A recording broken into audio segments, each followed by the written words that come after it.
Hey everyone, welcome to the Evergreen Wellness podcast. I'm your host, Dave Dietz. Today, we're diving into the science of happiness based on the work of psychologist Sonja Lyubomirsky, a professor at UC Riverside. Her studies show how simple actions like practicing kindness can boost our happiness. She is the author of The How of Happiness and The Myth of Happiness, offering practical, research-backed tips for well-being. Let's explore her key findings and how they can help us live a happier life. Welcome to the Evergreen Wellness podcast, dedicated to helping men and women create a life worth living longer. You could learn more about us at liveevergreen.com. Today, we're going to talk about something that I feel is really transformative. It's new research on the link between our happiness and the happiness of others. And it goes like this. If you want to feel happier, one of the best ways to do it is to make someone else feel happier. It's rooted in what she calls the ripple effect. And today we're going to explore how it works and how we can put it into practice right away. So let's talk about this ripple effect. Imagine dropping a pebble into a pond and the ripples spread outward, touching everything around it.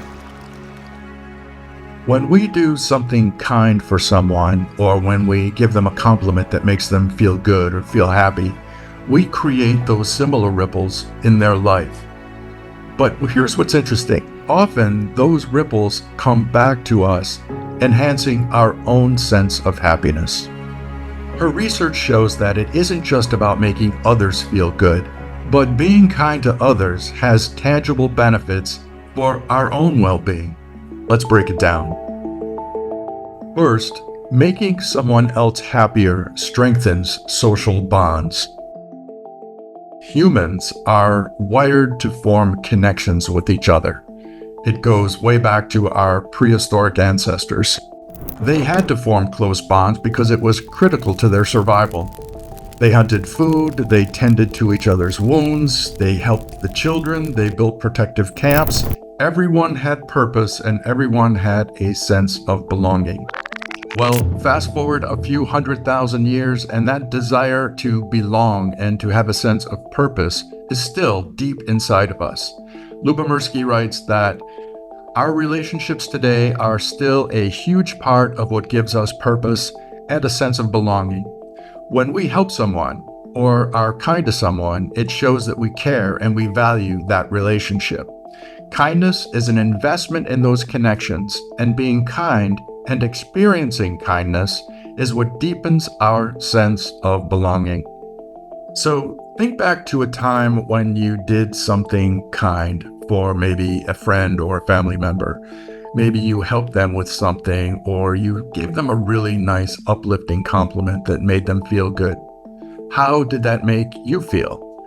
Well, chances are it made you feel really good, because what you did is you formed a stronger connection with that person.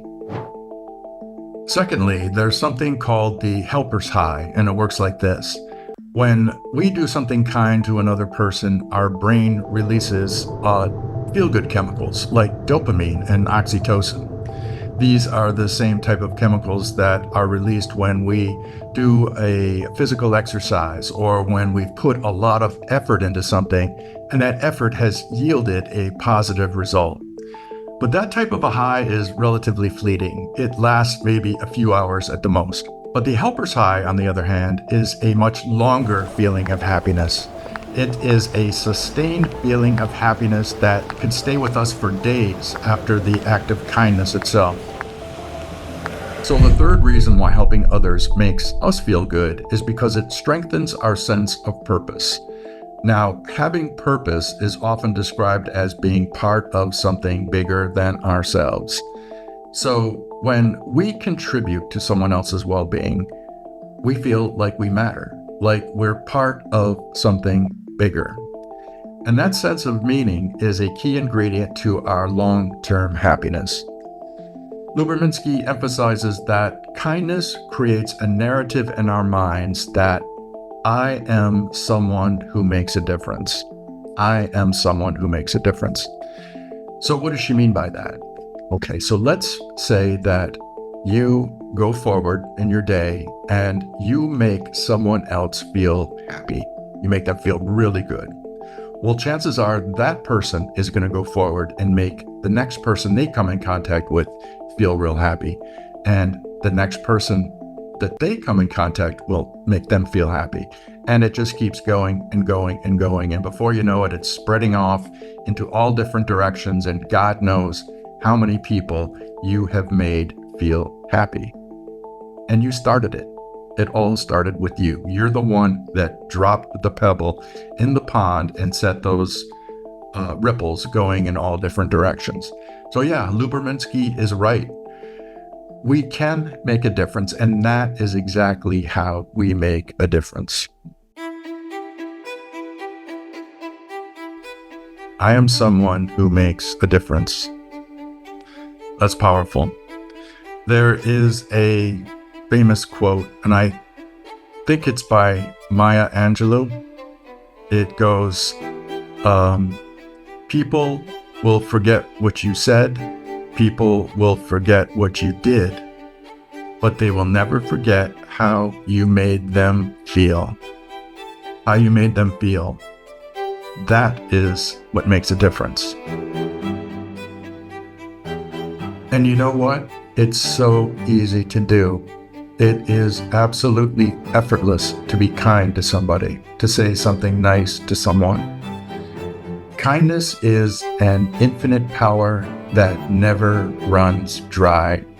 And it's right at the tip of our tongues at all times when we say something nice to somebody, when we give somebody a nice compliment, or when we reach out to offer to help them. And just like those ripples in the lake that are working their way back to us, that kindness that is working its way back to us, fueling our own happiness. And at this point, it's just repeat the cycle over and over and over. How do you think this would change your life? How do you think this would change your relationships? Or give you a sense of belonging or a greater sense of purpose? I think quite a bit. I think it would have a big impact.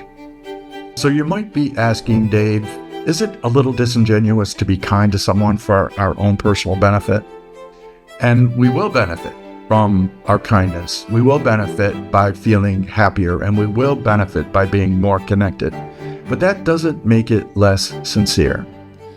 In fact, Sonja Lyubomirsky's research shows that kindness is one of the few things that benefit both the giver and the receiver.